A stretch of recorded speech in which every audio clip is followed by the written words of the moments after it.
రంగారెడ్డి జిల్లా సదాశివపేట మండలంలోని వెంకటాపురం గ్రామంలో గల ఉన్నత మరియు ప్రాథమిక పాఠశాలను ఆకస్మికంగా సందర్శించడం జరిగిందని, వెంకటాపూర్ ఉన్నత పాఠశాలలో 10వ తరగతి విద్యార్థులకు ఉదయం జరుగుతున్న ప్రత్యేకత పరిశీలించి విద్యార్థులు ప్రణాళిక ప్రకారం చదివితే ఉత్తమ ఫలితాలు సాధించవచ్చు. సబ్జెక్టు వారు ఎలాంటి సందేహాలు ఉన్నా సబ్జెక్టు టీచర్ల ద్వారా నివృత్తి చేసుకోవాలని, కేవలం నెల రోజులు మాత్రమే సమయం ఉన్నందున ప్రత్యేక శ్రద్ధ వహించాలని తెలపడం జరిగిందని మండల విద్యా అధికారి ఎన్ శంకర్ తెలిపారు.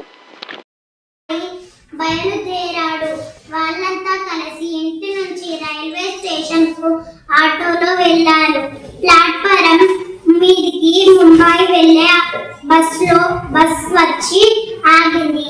అద్భుత వాళ్ళ అమ్మ నాన్న ముంబై వెళ్లే రైల్లో ఎక్కారు.